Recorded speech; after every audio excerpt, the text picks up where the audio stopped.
I like it because there are two different ways that you can solve it. All right. So one way to solve it, well, here, let me draw it. So you've got this box. This guy's 2 kilograms. This guy has some unknown mass m. This guy is 5 kilograms. And then this angle here is 25 degrees, not 35 degrees, as I thought. Oh, excuse me for 2 seconds, you guys. Yeah, don't put down. Okay. Interesting. Okay, so where are we at? Okay, so the ramp is 25 degrees. All right, so, and then there's also this stupid 12 newtons at some crazy angle, right? All right, so here's the deal with that. So the problem tells you that that is at an angle of 35 degrees to the horizontal, which is annoying. Why did I give you the angle to the horizontal? That doesn't matter because our axes don't run horizontal and vertical, right? What we really need to know is the angle that that forms with the ramp. You guys see what I mean? Yes. So, if this angle here is 35 degrees, and this angle is 25 degrees, then what is this angle? 60 degrees. Does everybody see that? Is that where you No, no. That's a hard one. That's a tough one. Oh, you're using I used 35 on all my, yeah. Okay. All right, so are we good? Everybody understand that that's 60 degrees? Say that again. You do not understand that? Or did not or do not? Do not. So let's look just at this. So here's our 2 kilogram thing, right? It's fine. It'll take a minute and go over it. It's important. All right. So gravity pulls. Well, here. So let me do this.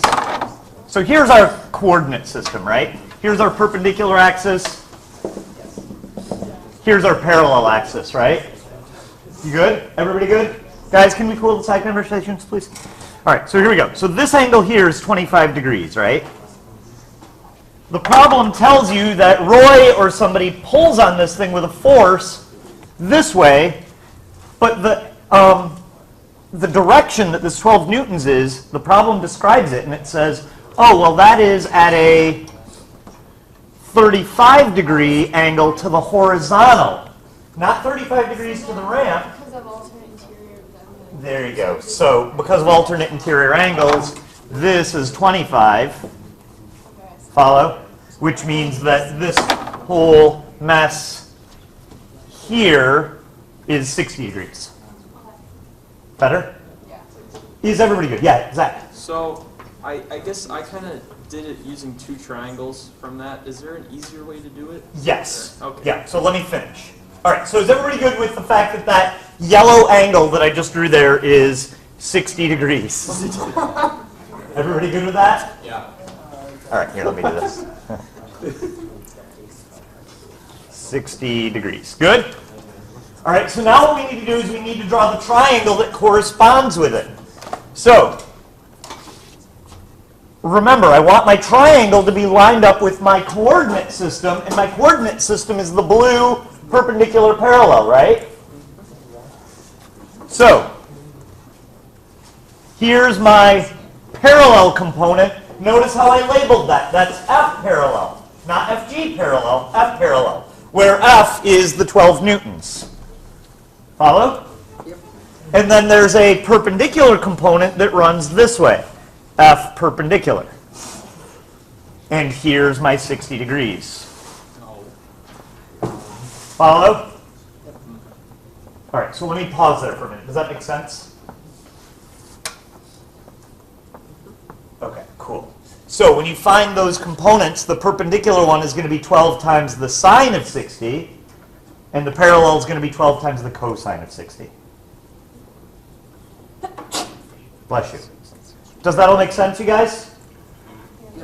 Okay, so the parallel ends up being 6 newtons, and the perpendicular ends up being, is it 10.8? Yeah, whatever, 12 times sine of 60 is.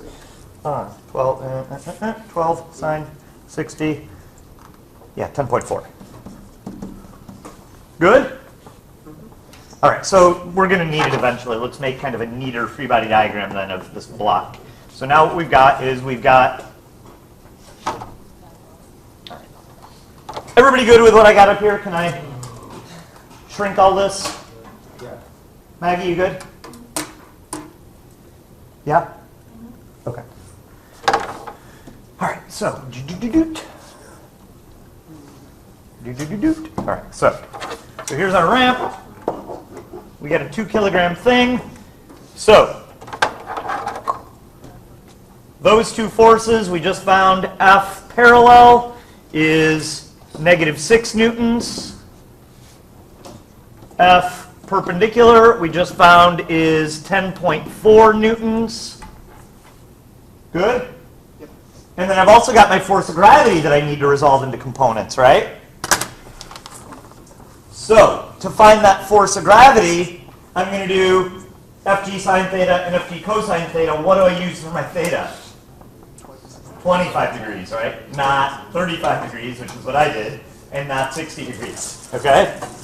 So, here we go. Fg perpendicular and Fg parallel end up giving you...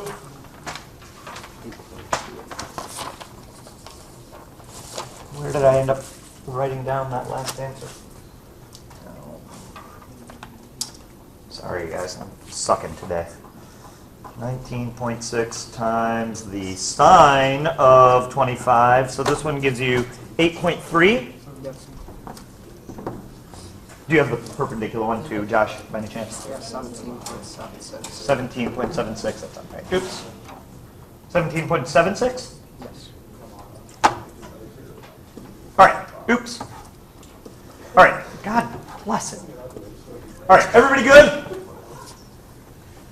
All right, so what other force do I need on my drawing? Good, there's a tension force. And what other force, you guys? Is there friction? No, it's frictionless, thankfully. Normal force, right? So help me out with the normal force, you guys. How would I figure out what that normal force is? 17.7. Yeah, it's got to be big enough to make all the perpendicular guys cancel. So I got 17.76 down minus the 10.4, so it gives you like 7.3 or 7.4 newtons. Oh, because of the force that the other person had given. Exactly, because that, yeah, this force here relieves some of the normal force. Why doesn't it come off the ramp of the ramp? Because for it to come off of coming off of the ramp has nothing to do with frictionless. It coming off of the ramp has to do with having enough Fg perpendicular to move it away from the surface of the ramp. Or Fy. The Oh. Fy character. So if the F, F perpendicular. oh, so if it were higher than 17.76, it would go off. Correct. Correct. Okay, we'll get that. All right, everybody good? All right, so this is my free body diagram for the box on the bottom. Is everybody good with that? All right, so this was not, what we're doing right now is not the way that I solved it, but maybe this way's better since I got the wrong answer 12 times. All right, so is everybody good up to here? All right, so let me move this out of the way just because it's getting a little cluttered. Okay, so we also know the acceleration, right? It gives you the acceleration. It tells you the acceleration is 3.2 meters per second squared, right?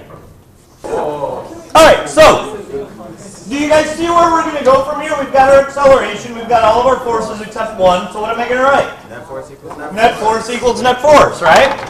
So here we go. Net force equals net force. So 2 times 3.2 equals tension minus 6 minus 8.3.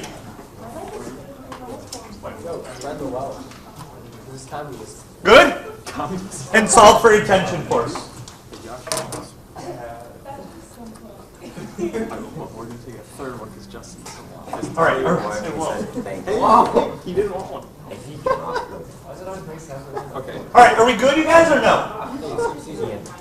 All right. So now there's another tension force that we need to find. How do we find the other tension force, you guys?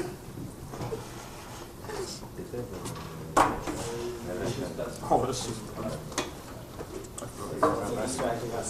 I know. Alright, how do we find the other tension? We can find the other tension force in like 2 steps. We got? don't think so. We found the one on the box on the ramp. Oh, okay. Then the other one's just Oh, blah blah blah. Weights minus tension divided by What object are you looking at? the one that's on the thing. The one falling hanging. That one.